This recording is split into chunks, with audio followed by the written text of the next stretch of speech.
एक बार एक अमीर आदमी को एक बूढ़ा आदमी सर्दी में सड़क पे बिना कोट के बैठे दिखा।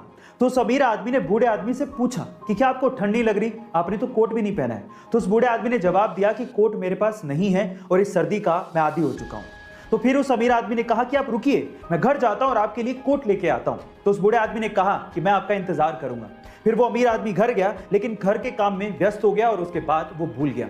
जब सुबह उठा तो उस बूढ़े आदमी की उसे याद आई, पर तब तक वो बूढ़ा आदमी सर्दी के मारे अपनी जान गंवा चुका था। लेकिन उस बूढ़े आदमी ने उस अमीर आदमी के लिए एक खत छोड़ा था। उस खत में लिखा था कि जब तक मेरे पास गर्म कपड़े नहीं थे, मेरे पास सहन करने की क्षमता थी, शक्ति थी।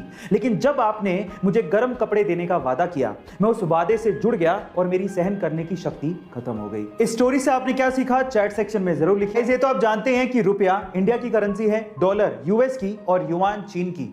लेकिन 2009 में एक ऐसी करेंसी आई जिसपे किसी भी देश का कोई हक नहीं था। वो एक वर्चुअल क्रिप्टो करेंसी थी जिसका नाम है बिटकॉइन। 2009 में बिटकॉइन नया नया था तो लोग उसे इकट्ठा करने में लग गए।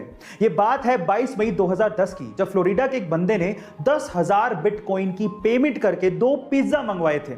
और ये पहली बार ऐसा हो रहा था कि किसी ने वर्चुअल करेंसी की पेमेंट करके कोई चीज मंगवाई हो। तब 2010 में 10,000 बिटकॉइन की कीमत मात्र $41 थी। लेकिन आज 11 साल बाद 10,000 बिटकॉइन की कीमत सुन के आप लोगों के होश फाख्ता हो जाएंगे।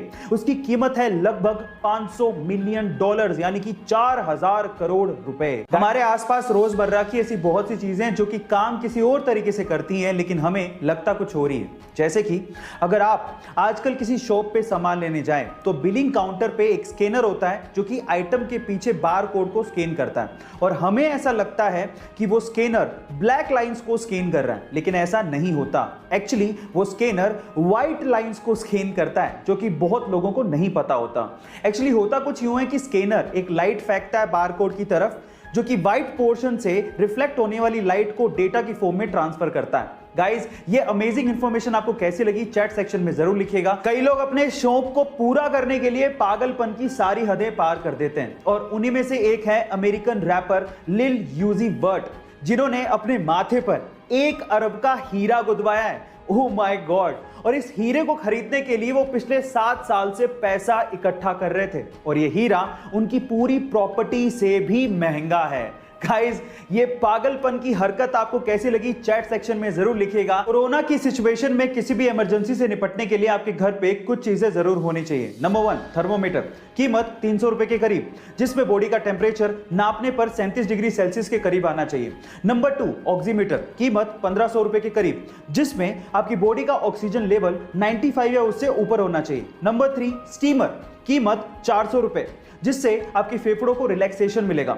नंबर 4, पैरासीटामोल की दवाई 650 mg की लेनी है, जिसकी कीमत 20 रुपए के करीब होगी। गाइस, इसके अलावा दिन में 2 या 3 बार आप गर्म पानी पीजिए, और उसके अलावा अपनी इम्यूनिटी पावर को बढ़ाने के लिए 1 चम्मच अदरक के रस में आधा चम्मच काली मिर्च और 1 चम्मच शहद बनाकर उसे जरूर लें। टीवी, लैपटॉप या किसी भी इलेक्ट्रॉनिक उपकरण को अगर आपको ऑन या ऑफ करना है तो वो सिर्फ एक ही बटन से हो जाता है, और उस बटन पे आपने जनरली ये सिंबल देखा होगा।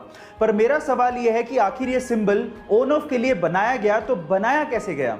तो चलिए मैं आपको बताता हूं। एक्चुअली ये सिंबल बना है कंप्यूटर की बाइनरी लैंग्वेज में इस्तेमाल होने वाले 2 डिजिट 0 और 1 से। आपकी जानकारी के लिए मैं आपको बता दूं कि कंप्यूटर लैंग्वेज में 0 का मतलब ऑफ होता है और 1 का मतलब ऑन होता है, और उन्हीं दोनों डिजिट को मिक्स करके ये सिंबल बनाया गया है। क्या आपको पता है कि एक हिरन 90 किलोमीटर पर आवर के हिसाब से दौड़ सकता है, और एक शेर मात्र 60 किलोमीटर पर आवर के हिसाब से ही दौड़ सकता है?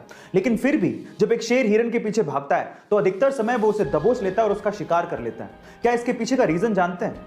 इसके पीछे एक साइकोलॉजिकल रीजन है, और रीजन ये है कि हिरन को ये लगता है कि वो शेर से बहुत कमजोर है, और इसी खौफ की वजह से और अपनी काबिलियत पे शक करने की वजह से वो बार बार पीछे मुड़ के देखता है, और उसी वजह से उसकी रफ्तार और उसका हौसला कमजोर होते चले जाते हैं और वो शेर का शिकार बन जाता है। इससे ये सीखने को मिलता है कि आप अपने लक्ष्य पर अडिग रहें और पीछे मुड़ के कभी ना देखें। कोई आप पे यकीन करे ना करे, आपको अपने आप पे यकीन जरूर होना चाहिए। आपको ये सुन के कैसा लगा चैट सेक्शन पे जरूर लिखिएगा, और ऐसे अमेजिंग वीडियोस के लिए यूट्यूब पे हमारे चैनल को सब्सक्राइब कर लीजिएगा, और अगर आप इंस्टाग्राम पे देख रहे हैं तो मुझे फॉलो करना मत भूलिएगा। मिलते हैं अगली वीडियो में।